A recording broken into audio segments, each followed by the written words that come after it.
مولاي صل وسلم دائما أبدا على حبيبك خير الخلق كلهم مولاي صل. أعوذ بالله من الشيطان الرجيم.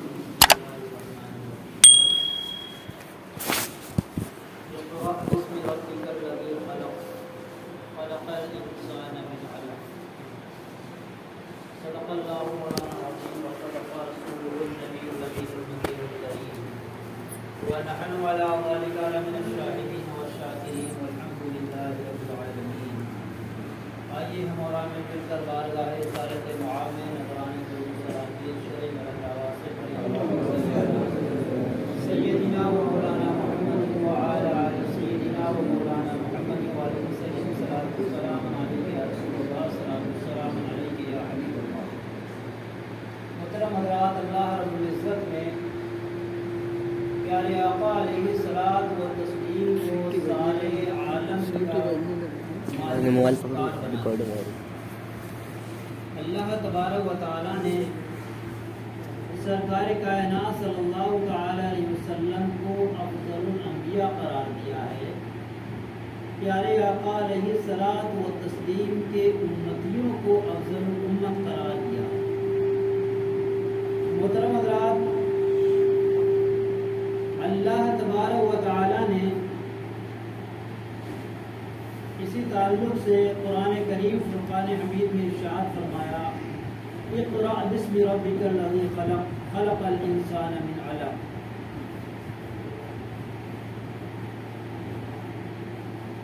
یعنی اے محبوب، آپ پڑھیے، اللہ کے نام سے پڑھیے. وہ پروردگار عالم جس نے انسان کو خون کے لوتھڑے سے تخلیق دی ہے، اس پروردگار عالم کے نام سے پڑھیے.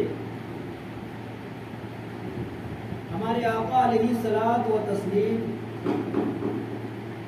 جب دنیا میں تشریف لائے، اس کے بعد ہمارے آقا صلی اللہ تعالی علیہ وسلم نے 40 سال تک اپنے نبی ہونے کا اعلان نہیں فرمایا. 40 سال کی جب عمر ہو گئی تو آقا کریم صلی اللہ علیہ وسلم نے اپنے نبی ہونے کا اعلان فرمایا. حالانکہ ہمارے آقا صلی اللہ تعالی علیہ وسلم نبی تو بہت پہلے سے بنا دیا تھا اللہ تبارک و تعالی. نبی کریم صلی اللہ علیہ وسلم ارشاد فرماتے ہیں، انا نبی و آدم و بین الماء و طین. میں اس وقت بھی نبی تھا کہ جب آدم علیہ السلام کا بھی خمیر ہی تیار ہوا. تو جو لوگ کہتے ہیں کہ 40 سال کی عمر میں اللہ کے نبی کو نبی بنایا گیا، تو یہ غلط ہے. نبی بنایا نہیں گیا، آپ نے اپنے نبی ہونے کا اعلان فرمایا تھا 40 سال کی عمر. جب تک آپ نے اپنے نبی ہونے کا اعلان نہیں فرمایا تھا، جتنے بھی عرب والے تھے وہ سارے کے سارے لوگ آپ کو امین کا لقب دیا کرتے تھے، آپ کو امین جانا کرتے تھے، صادق جانا کرتے تھے کہ آپ تو کبھی جھوٹ بولے ہی نہیں ہیں، آپ نے کبھی امانت میں خیانت کی ہی نہیں ہے. سرکار کائنات صلی اللہ علیہ وسلم کو بہت ہی اچھا جانتے تھے جب تک آپ نے اپنے نبی ہونے کا اعلان نہیں کیا. یہاں تک کہ جب آپ کی عمر شریف 35 سال کی ہوئی، اس وقت خانہ کعبہ کی تعمیر نو میں آپ نے حصہ لیا، اور خانہ کعبہ شریف کی جب دیواریں اتنی بلند ہو گئی، اتنی اونچی پہنچ گئی، جہاں پہ حجر اسود کو لگانا تھا، جہاں پہ حجر اسود کو نصب کیا جانا تھا، جب اتنی اونچی دیواریں ہو گئیں تو عرب کا ہر ایک خاندان کا سردار یہ چاہتا تھا کہ حجر اسود کو ہم اپنے ہاتھوں سے یہاں پہ نصب کریں. ہر سردار ہر قبیلہ یہی چاہتا تھا کہ ہمارے قبیلے والے حجر اسود کو لگائیں، دوسرا قبیلہ چاہتا تھا کہ ہمارے قبیلے والے کو حجر اسود نصب کریں، کہ یہ شرف صرف ہمیں ہی حاصل ہو، دوسرا اس شرف سے مشرف نہ ہو۔ یہاں تک کہ سارے قبیلوں میں جنگیں چھڑنے کے اوپر آ گئیں، سارے لوگ آپس میں لڑنے مرنے پہ آمادہ ہو گئے، اور عنقریب اتنا حال برا ہو گیا کہ لوگوں کے خون سے حرم شریف رنگین نہ ہو جائے۔ یہاں تک کہ جب یہ ماحول بہت ہی گرم ہو گیا، ہر شخص اپنی انانیت میں چور تھا، ہر شخص دوسرے سے اپنے آپ کو افضل جانتا تھا، اپنے آپ کو بڑا تسلیم کرتا تھا، اور دوسرے کو نیچا دکھانے کی کوشش کرتے تھے۔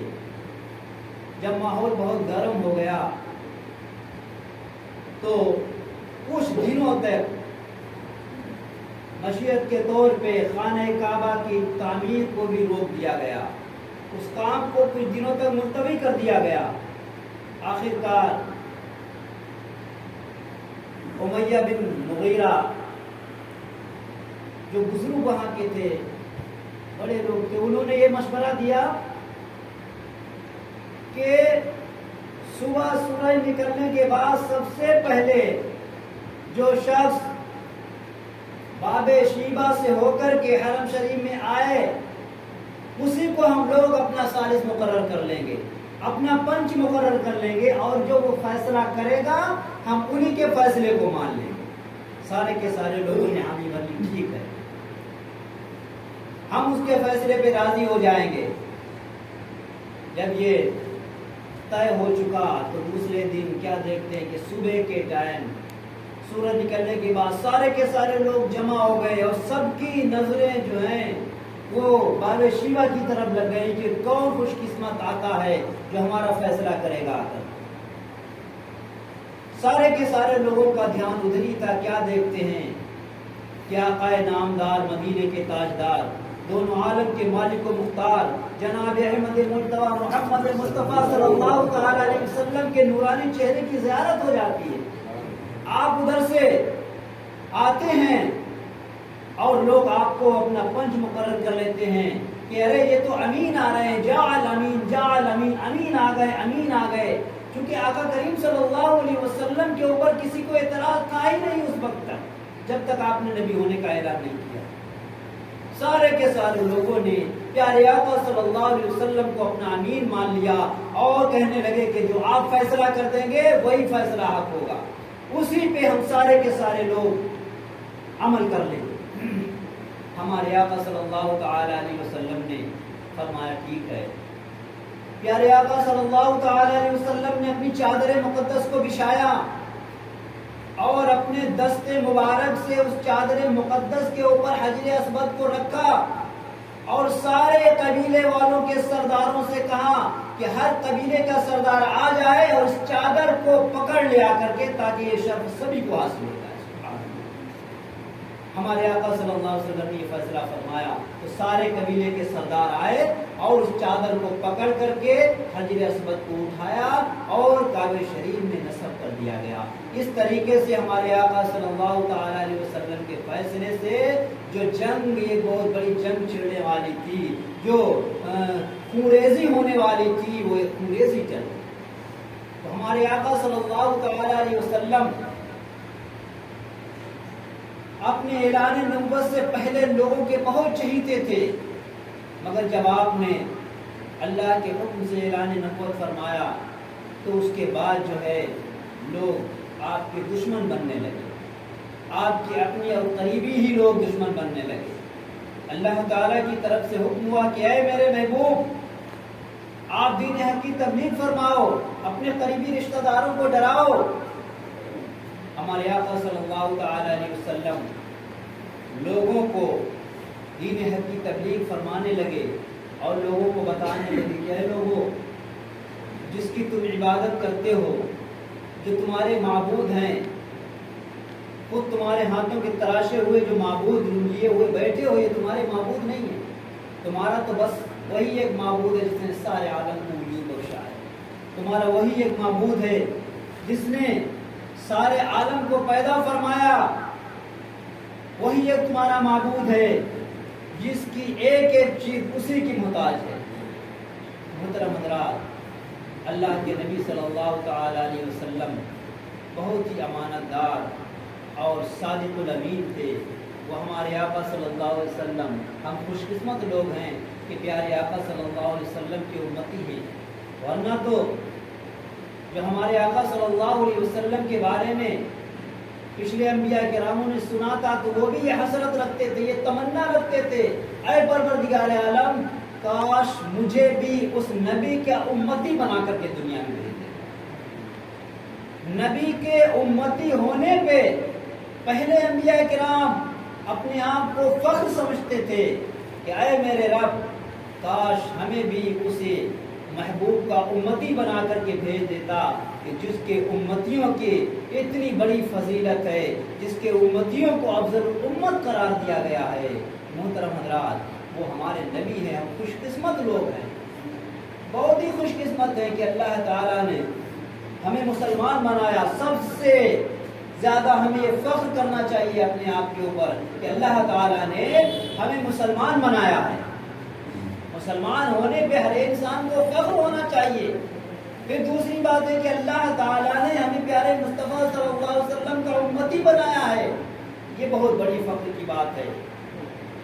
تو ہمارے آقا صلی اللہ علیہ وسلم کہ ہم امتی ہیں تو ہمیں چاہیے کہ پیارے آقا صلی اللہ تعالیٰ علیہ وسلم کے غلامی کا پٹا اپنے گھروں میں ڈالے رہیں اور آقا کریم صلی اللہ تعالیٰ علیہ وسلم کو ان کے فرمان کو عملی جامہ پہناتے رہیں جو ہمارے آقا صلی اللہ علیہ وسلم نے ہمارے لیے حکم فرمایا ہے، اللہ تعالیٰ نے جو حکم دیا ہے اس پہ عمل کرتے رہیں، کیونکہ وہ ہمارے آقا تو ہر وقت ہمارے لیے، ہم گناہگار امتیوں کے لیے بے چین و بے قرار رہے، تو ہمارا بھی یہی حق بنتا ہے کہ ہم ان کی امتی ہونے کے ساتھ ساتھ جو ہے جو پیارے آقا صلی اللہ تعالیٰ علیہ وسلم ہمیں حکم دیا ہے، آپ کی جو حدیث مقدسہ ہیں، آپ نے جو راستہ ہمیں چلنے کے لیے بتایا ہے اس پہ ہم چلتے رہیں، انشاءاللہ تعالیٰ ہماری دنیا اور آخرت دونوں سدھر جائیں گی۔ اللہ تعالیٰ کی بارگاہ میں دعا ہے مولا کائنات ہمیں سب کو نیک ہدایت عطا فرمائے۔